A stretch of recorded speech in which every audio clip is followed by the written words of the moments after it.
waitwa sei naye basi ndiri mutoro wenhau dadangonzwa kuti chii chakonzera kuti zvosvika pakudai tinoziva zvinorwadza haungangodai pasina zvaitika chii chaitika makaipa ngaafaniswe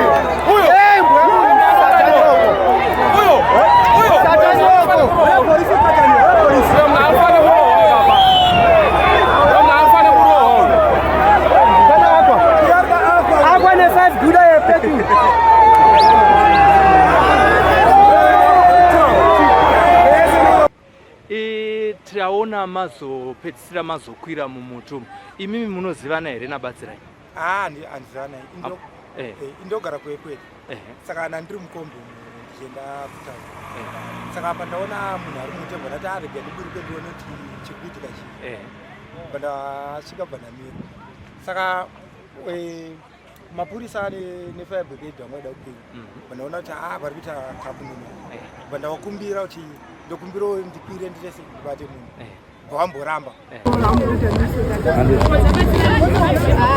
batsirai ari kutatsa mweko naye amai batsirai ari kutatsa mwei naye mama amai basi ari kutatsa mwei basi ari kutatsa mwei kuti azosvika pakudai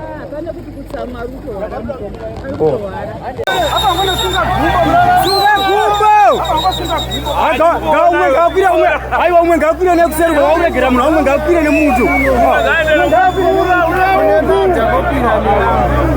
ngakwire nemutu anokamwa nemabhurangesi aya asi kutodona kwati asi kuda kwati akabatirira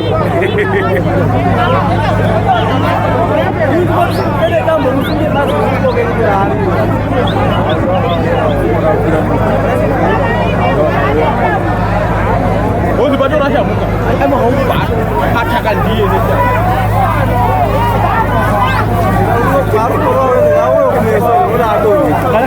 Cara muro ma jeini. Ampera si bagara banyak orang muro. Akan gua emang orang jeini dan ampera. Muro ini cuma motor. Ini muro. Yang kau ini cuma baik. Hei.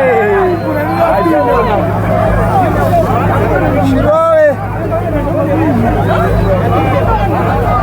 mvura ina zvairi kuita. Aiwa, anoona kuti avhara negumba kuti sarova kumesa. Saka apenge.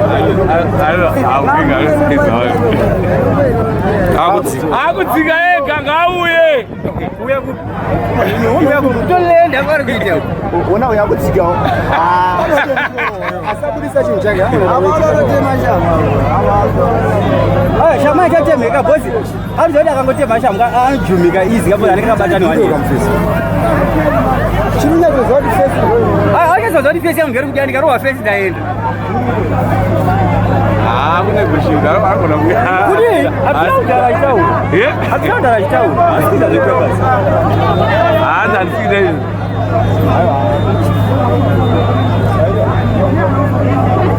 Yo fire brigade yacho. Ndikuona paine plan. Chakatolenda nje.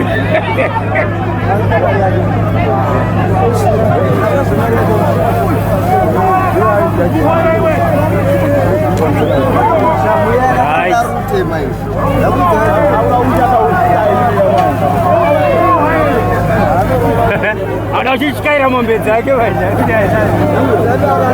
Chenso yauya. Nani Chenso? Chenso yauya. Angasi ali de. Chenso yauya wala bwana.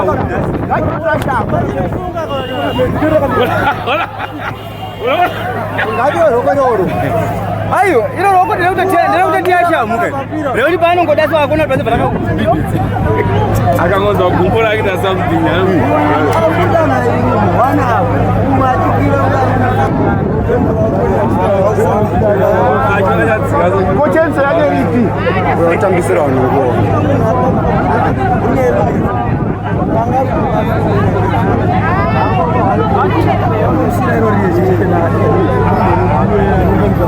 Musirari, kutanga kutambura iro rurati. Rari kuzana ndo kutambura. Ere kuti nenda naye.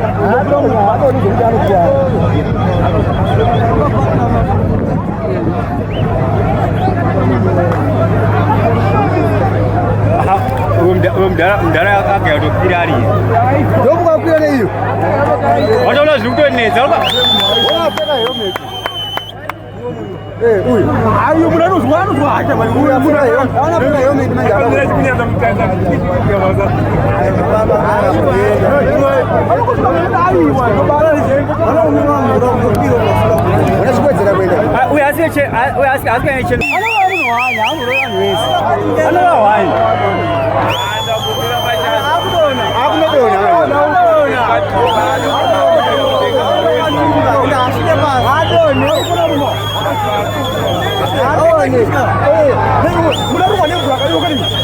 Bose abambo groya.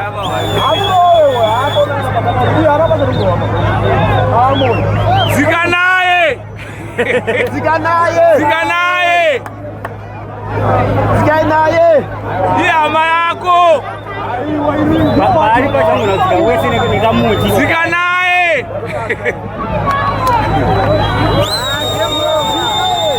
Zikanaye.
balance.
Apa balance ke bosi tumida kaida chu atumiri kane bari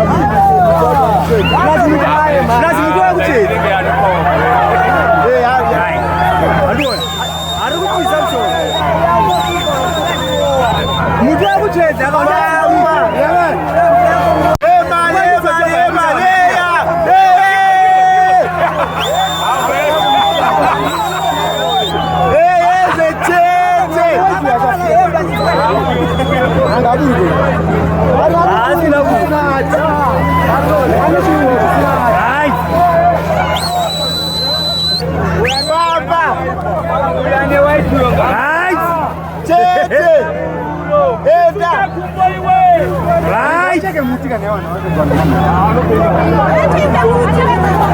Right.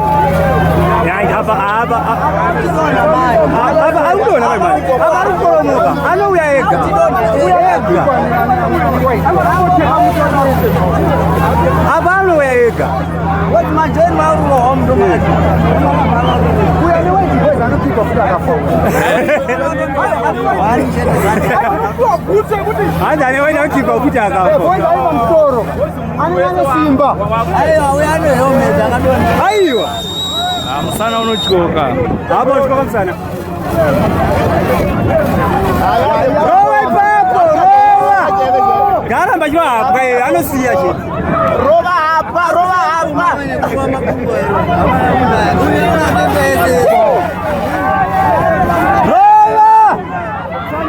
Kaza misa. Uzabuza mvura. Ajova! Akatodona anabasa! Akatodona anabasa, Roma! Robi amboma roe mabe mani munango dzike gani.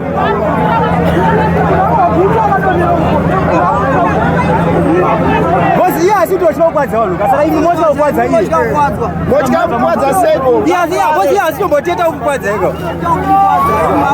Ima uto okwadza. Bosi ya ade power. Ato gwende kwa nyambe. Ayade power. Rola!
Tiraona mazopedzisira mazokwira mumutu. Imimi munozivana here nabatsirai? Andizivana. Indogara kwekwe. Saka ana ndiri mukombe ndichienda kutanga. Saka apa ndaona munhu ari mutembo ndati arega ndiburuke ndione kuti chikuitika chii. Pandasvika pandamira. Saka mapurisa nefire brigade vamwe vaida kupinda. Pandaona kuti vari kuita kapununu. Pandakumbira kuti ndokumbira ndikwire nditese ndibate munhu. Pavamboramba. Ndofunga 10 minutes. Pandazoona mukuru wefire brigade. Ndoswacho. Pandati handipe helmet nditese ndikwire. Ndo pandazokwira mudenga. Ndotanga kunesana mudenga imo. Achidirwa. Saka atombondrowa nebhutsi. Saka ndatsvedza kubva ndatombospina ndabatira. Pandazokwira futi kuenda kudenga. Saka tazobatsirana inini nemvura. Achibirwa mvura nefire brigade. Saka paanhira kusaidi. Inda ndine paper spray. Pandamuspraya kumesa. Ndomabatira zvamata. Ngatidzokere paipa pamambokikwa nebhutsi muchibva madonha mukazobatira pamhandi yepasapa. Zvivindi zvekudzokera mamazviwana kupi nekuti tiri kusanga zvakangoti maigona kunge mudhima tozodonha pasi mukakuwara. Zvivindi zvabva ku? Zvazvinoita pamwe ndimwariwo wanga wapa kuti ndikwanise kuita simba rekumbata. Bozi anga atomborwa vanhu vakaita vakawandisa vakutoramba kusvika kwaari. But inini ndangoramba ndichiita simba rekuenda nemumbata. svika ndazama kutambata.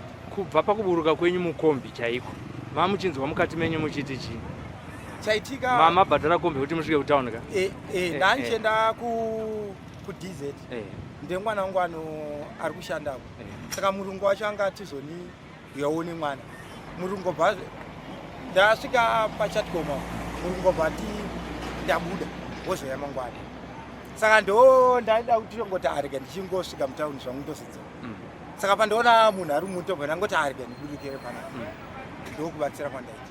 Zita renyu rakazara ndiani? Douglas Kamkaba. Makakurira kumusha here kuti mutauni? Kumusha. Oh, taona makwirire enyu mumutu kuti muri muvhimi. All right.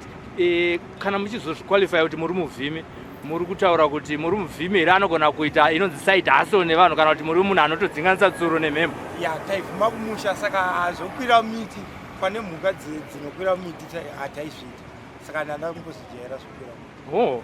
Imwe yamunoyeuka yamakamboita muri kumusha takungotiwo tinzwise background yene kuti zvikaita hazvisi zvavanhu vanodya makaroni. Kumusha kwedu kwakazara makudo saka taiti akauya kumunda akadzinganiswa nembwa kana rada kubatwa nembwa rokwira muti saka taigona kutokwirira futi muti imomo zvikatari kwacho. Ndosaka makwanisa kunge muchiti zvinonzi kuti mune background yekuti yokukwira muti nekuita se imwe incident yamunorangarira yamakambonetsana nezvimwe zvinhu kumushayo kana dzingave mhuka yakakutorirai nguva yakareba yanga iri yei? Makudo ndio akanyanyisa. Handiti? Chii chatadzidza pane zvaitwa nabatsi nhasi? Ini zvangu handazokwanisa kunyatsomubvunza but asi kuziva kuti madrugs here kana kuti chii kana kuti ndezvemumusha handaunyatsoonzwisisa kuti paaburuka pasi vanhu vakawanda kubva abatwa because vanhu vazhinji vanga vada kumurova vaisiwa maambulensi saka handauzokwanisa kuita kutaura kana kubvunza kuti chii. Tingati ndimi hiro redu rekutanga ranhasi kunyange mamuchibatsirana nevamwe vamwe vangazoti uyo hiro ndoda kumupawo mari yedrink. Phone number dzenyu dzinoti chii? Zita rangu ndinonzi Douglas Kamkaba. Ndogara 40 Chiremba Shops. Phone number dzangu 0777 939011 0777 939011. Tinotenda zvikuru kwazvo maita basa mukoma Mwari akuitirewo zvakanaka. Tinongonamatawo kuti nenyuwo zvenyu zvida kuti zviitike zvazisingaitike muupenyu hwenyu zvidaro nekuti mashingirira upenyu hwemumwe munhu wamusingazive kuti dai aita se asunungurwa agona kudzika pasi ari mupenyu. Tinotenda zvikuru kwazvo. Maita basa anotonzi anotoshanda zvakanaka ndiye munhu anotodiwa nemurungu wake zvakanyanya. Musanitaura zvakanyanyisa zvototi pari pakamboitika imwe problem mabasa pangu auya mabasa mufano wangu auya pabva pabiwa saka vanhu vakamusaspekita ndikamurambira iye murungu wacho akatoramba kuti adaro oshuwa zvazoprova kuti asi mbavha munhu ari right. Ari kuita basa rei? Anoshanda pamwari panochekwa mapuranga andingaita zvocheka mapuranga chainsaw operator anotooperator chimushini chacho chinocheka mapuranga checrating toiti crating kana taakutaura zvetimba toiti crating ndiye anotooperator mushini wacho. Apa mamuchitaura zvokuti anoenda kuchechi akatanga kuenda rini? Kuchechi akatobvira kudhara zvaaita kuchechi aenda kuchechi zviya zvokuti aenda kuchechi bcause angati pabasa ipapa achienda kuchechi asi achimwa doro achiita ake aita ake magames ake akawanda ake kungofara ake but anga asingabire munhu anga asina kana problem nemunhu chake kungofara. Mazuva apfuura amboratidza kunetsekana mupfungwa rezveishangade kuita kunetsekana mupfungwa haana kubvira atomboratidza kuti anotoya pabasa pamudhedha pandina kana dambudziko natomboona kuti anikeka kunetsekana angangoratidza kuti munhu atori nomo. Paakwira mutu maachiri kutaura nevanhu anga achitaura mashoko ekuti kudii? Ndazotofonera ndani masaba ndatosvika zvatoye pakati saka ndinaoziva hangu kuti vanga vachitaura kudii. Imimi mazokwira mumuti chakupa iwo chivindi chokuti mukwire mumuti muchinoita kuti batsi adzike chii? Hainayo kuti batsi taitamba naye saka ndo zvatoita kuti ndikwire mumuti ndo zvatoita kuti ndiite chivindi chokwira mumuti semunhu wekuti munhu wetaitamba naye tasina kandaka naye tasina angasi rafu kuwanhu aingoti akasvika kana patiri aingoti chimbodisirwa dhewa nimbotambe chete ndo mashokataura. Asi zvakushamisai zvakadii kuti azosvika pakudai batsi nekuti mukutaura kuti munhu wamakakura naye? Zvatondinetsa kuti chii chanyanya kuitika pana batsi ndizvatondishupawo muupenyu kuti batsi abva adaro indawa chii. Ane mudzimai?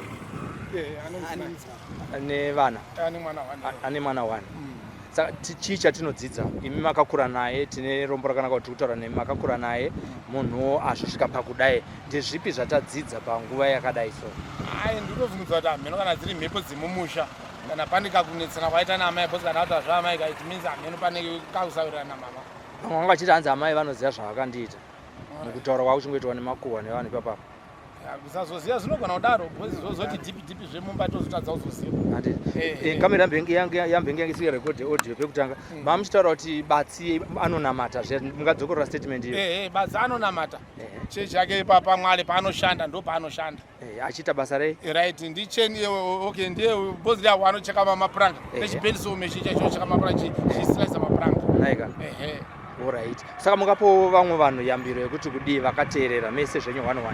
Aiwa ndingatotaura kuti munhu kana une dambudziko raunaro riri kunetsa learn to share nevamwe vanhu aifanira kusheya ukaraniswa namukoma wake kuti mukoma zvezviudai zviri kunetsa kudai than kuti munhu utoi this way azoita handioni kunge zvinhu zvakanaka. Zita renyu rakazara okay ini ndodzitaurai nyapwere. Tinotenda mukoma taurai. Sure. Yambiro yatingatopa kuna vamwe vanhu tingatotaura kuti kana zvanyanya kunetsa wanyanya kutambudzika stereki uya kuna vamwe kutaurawo nevamwe kuti onai apa ndibatsiriwe pakati kana tinapa tokupawo. Apa tinatanga nepfungwa yekuzviura here kukwira mumuti kuratidza kuti chii pfungwa dzake tingati angada kuita sei? Tingati anenge ane pfungwa yekuda kuzvikana because munhu hatingambotarisiri kuti munhu apa anga akakwira apa akadonha nyangwe akadonha sei haafi apo saka hatingamboti anga ane pfungwa yekuzviuraya munhu kupa kuzoramba kuburuka kapa ndo patiri kunetseka kuti zvinenge zvitori nemhepo zitori mhepo zimusha zvazatobata zvekutoti munhu atoramba akadini akashinga kana mukaona mabatiri anga akaita miti apo hakusi hazvisino munhu angatone power rakaipa ipapa. Tinotendawo nekubatsira kwamaita kuti agone kunge achidzika muchibatsirana nefire brigade. Tinotenda zvikuru kwazvo. Pane zvimwe zvamuda kuwedzera? Aiwa tinotenda. Munotaura zita rakazara? Ndodzi Ernest Marumbedzi. Tinotenda zvikuru kwazvo. Tiri kungoitira kuti kugara nakaona dzevamwe vanhu vazive kuti chii chaita kuti azosvika pakudai. At least tawana imimi vari pedyo vamunoziva naye vamunoshanda naye. Maita basi. Batsi mamuona achikwira mumuti here kana kuti mazosvika zvaapapi imimi? I got here about 15 minutes after it started. Okay. We've been here for about an hour. Right. That the police have done a lot of work. The fire brigade guys have been doing a lot of work. They've been working tirelessly. This gentleman here, as he said, is a hunter. He just used his God-ordained skills to actually do what he did today. Today, what he did was the work of God. We just thank God. We must not even see it as some entertainment that people are going to be happy about, but we must see it as the work of God because he has preserved a life, and in turn he has also managed to preserve his own life at the same time. I don't want to lie, Murumoyo, we need to celebrate him as a country. That one life and everything that he has done, and his friends, that they're not here, but they work tirelessly. One thing I would want to know from you, since you were here 15 minutes when it started, when they were negotiating, did he say anything of his concern why he was climbing up the tree, or maybe he wanted to take his life, or whatever the reason? In all honesty, I couldn't hear audibly what he was saying, but apparently what has been happening is something between him and his family members. He's having issues with his mother. I'm not sure what type of conflicts they had within the house. That I'm happy to see she actually went with them to the hospital, so she was sitting in the ambulance with them. So perhaps there are going to be some negotiations and a way forward for this never to happen again. But what I do know, this gentleman here, he's actually a tree cutter. He actually cuts these trees. As you can see all these trees here, he actually climbs up to the top of these trees. So he's a very, very skilled climber. So he knows how to climb trees. But I think today he thought of ending his life in the way that he has been pursuing his trade all his life. Okay. And what do we learn from this kind of situations? that we have found Batsira in today? To be very honest with you, mental health in Zimbabwe is a real thing. And I feel that the men are being undermined. People are not we undermine the men and say men need to be strong, men need to be shingirira semunhu murume. I think that needs to be thrown away out the window. And we need to realize that men also have feelings. A lot of men are going through a lot of depression, be it financial, if it's marital problems. We need to really have outreach programs for the men, even in privacy, in secrecy, where they can just walk in, because he was done, and that was a cry for help, to be sincere. Your full name? Amanda Sibusisi. You stay around here? Yes. Okay, thank you so much for having a conversation with us here. We thank God. We thank God it ended well. Thank you. Thank you. Ngatitangirei pamatanga kuona badzi dzadziri nguvai. Ndasvika panapa dzanga dziri kumaaround 8 pa8 handiti ndatobva apo kumashomo ndanavanhu vakaungana ndapamapaitika chiaccident ndatenge ndiende ndinoona ndogona kusvika pane munhu wekuziva wanenge akuvara ako ndasvika ndaona pane mukomana anga ari muti handiti mukomana wanga ari muti anga netambo yanga nayo handiti achinzi adawa zvita sezvisungirira but then tambo yabva yazodonha pasi handiti ibva yanhongwa nevanhu vanga vari panapa vakaungana then ndobva ndatofonera vanhu vepadhuze ndozoti mhanyai kuno kumuti se muone zvikuitika pane mukomana ari muti akuti adawa zvisungirira handiti but iye kutaura kwanga achiita mukomana uyu anga ari kuti anzi amai vangu vaipanapa handiti vaipanapa mudzi yevanhu mudzi yezimbabwe yese zvamakaita kana muchida kuti ndiburuke muti uno zvakanaka asi mukasadaro handiburuke chi zvakanaka kana kuti fonerai hama dzangu dziepanapa ndiburuke muti munomu zvakanaka but amai vake reply yavapa kwavari vati zvonizvo handina zvandokwanisa zvese kutaura handina chandinoziva unopenga here iwe vanhu vakatoti iwe wakadhakwa here madrugs here chikwe zvanzi ina handipenge ndikuziva zvandiri kuita asi amai vangu ngavaite se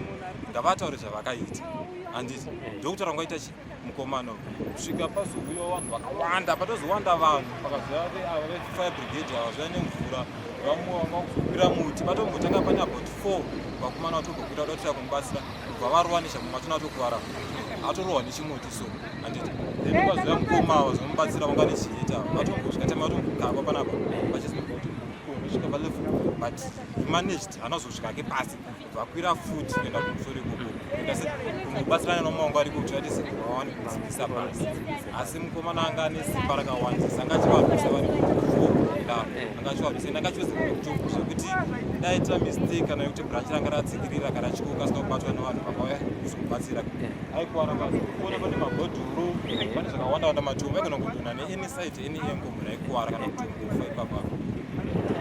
Zita rako rakazara ndiani? Zita rangu rinonzi Winnie. Alright, aiwa tinotenda chii chatinodzidza pane hamusoda kuzvitaura here zvakutaura badzi kukwira muti akabata tambo. Ini chatinodzidza like zvatinodzidza like kukwira kwaita munhu muti todzidza kuti like as a family handiti we have to socialize nevana nehama handiti kuwana time yekutaura kuti chii chiri kunetsa like mageto etisu tiri kukura handiti tentine pressure vamwe vanenge vasina mari chichicho kana zvakawanda kumba mafamily issues anenge achingoti pamba nyete ndisingagari nevabereki ndichingotora nehama saka ndinge usina nezvakawanda mumusoro kuti zita angu ndibude ndisore ndichifamba through that ka zvinozokwandira because you don't have anyone to socialize with you end up wakukwira muti wakuba kana kuti wakubata madrugs ari ungotaura mazuva anaya wakukanganisika pfungwa handimugona saka socializing kutaurirana kwakanaka tichibetsera ndichiudzana zvekunesa pamwe chete semu handiti aiwa tinotenda nemashoko akanaka maita basa tinotenda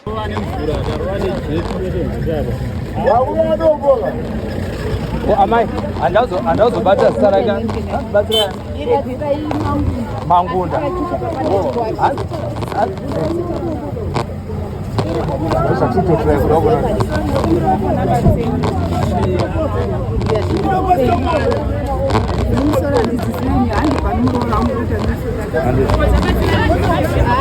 batsira ari kutatsa mweko naye amai batsira ari kutatsa mwe naye mama amai badzi ari kutatsa mwe badzi ari kutatsa mwe kuti azosvika pakudai hanzi amai vangu dai vangava vandikumbira ruregerero kuti anoita zvemadrugs here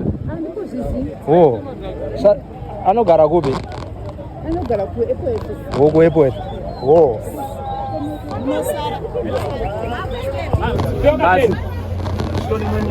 Basi muchidimbu chii chiri kunetsa naye basi waitiwa sei naye basi ndiri mutoro wenhau dadangonzwa kuti chii chakonzera kuti uzosvika pakudai tinoziva zvinorwadza haungangodai pasina zvaitika chii chaitika miki hanzibatsani zviya hanzibatsani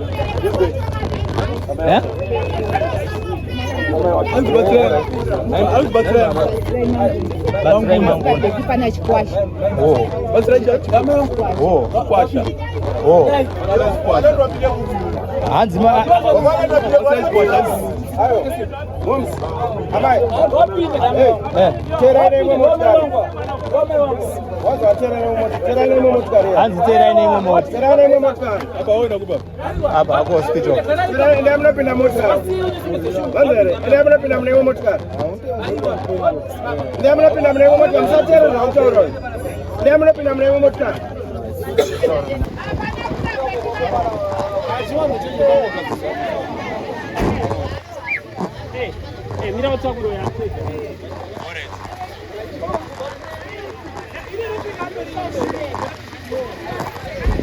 Hey mai, pane zvimwe zvaakamboita here kunze kwaizvozvo zvamungati imimi zvaikuratidzai kuti pane zviri kuitika pari? Hapana, ndokutotanga iko. Ane mhuri. Mukadzi nemwana wake. Ane makore mangana ekuberekwa? 87.